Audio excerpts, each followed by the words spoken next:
நேற்றைய தினம் நியூஸ் தமிழ் தொலைக்காட்சியினுடைய நிருபர் கதிரவன், ஒளிப்பதிவாளர் செபஸ்டின் ஆகியோர் கரூர் மாவட்டம் சிவாயம் என்ற இடத்தில் ஸ்ரீரங்கம் சட்டமன்ற உறுப்பினர் பழனியாண்டிக்கு சொந்தமான கல்குவாரியை, அங்கு நடக்கக்கூடிய முறைகேடுகள், விதிமீறல்கள் குறித்து செய்தி சேகரிப்பதற்காக சென்றவர்களை மிக கடுமையாக தாக்கி அவருடைய கேமராக்களை பிடுங்கி அவர்களை சிறை வைத்து மிகப்பெரிய அளவில் அச்சுறுத்தலை செய்திருக்கிறார்கள். ஆளும் கட்சியினுடைய அராஜகமாக இது நேற்று அரங்கேறி இருக்கிறது. தமிழ்நாட்டில் கருத்து சுதந்திரம் என்பதே இல்லை. கருத்து சுதந்திரத்தினுடைய குரல் வலையை நெளிக்கக்கூடிய வேலையை திமுக அரசு தொடர்ந்து செய்து வருகிறது என்ற குற்றச்சாட்டை எதிர்க்கட்சிகளாகிய நாங்கள் எல்லாம் தொடர்ந்து சொல்லி வந்திருக்கிறோம்.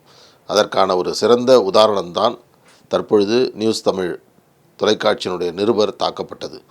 நேற்று தாக்கப்பட்டதற்கு பிறகு காவல்துறை இதுவரையில் அது குறித்து வழக்கு பதிவு செய்யவில்லை.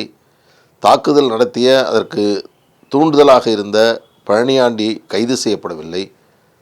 தமிழ்நாட்டில் பத்திரிகையாளர்கள் இன்றைக்கு உண்மையை வெளியே சொல்லக்கூடாது என்ற அச்சுறுத்தலோடு இருப்பதற்கு இது ஒரு எடுத்துக்காட்டாக திகழ்கிறது. எனவே பாட்டாளி மக்கள் கட்சி உடனடியாக கரூர் மாவட்டம் சிவாயத்தில் நடைபெற்ற அந்த பத்திரிகையாளர் மீதான தாக்குதலுக்கு வழக்கு பதிவு செய்ய வேண்டும்.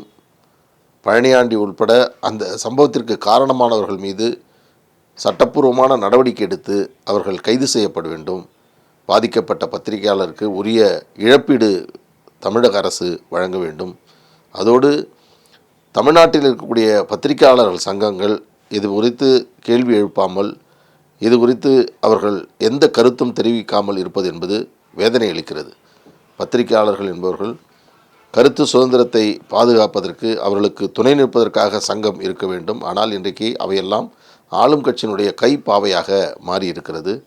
எனவே இதை உடனடியாக காவல்துறை இந்த நடவடிக்கையை மேற்கொள்ளவில்லை என்று சொன்னால் பாட்டாளி மக்கள் கட்சி அடுத்து பத்திரிகையாளர்களுக்காக தேவையான அடுத்த கட்ட நடவடிக்கைகளை நாங்கள் கலந்து ஆலோசனை செய்து எங்கள் கட்சியினுடைய தலைவர் மரியாதைக்குரிய மருத்துவர் அன்புமணி ராமதாஸ் அவர்கள் நடவடிக்கைகள் மேற்கொள்வார்.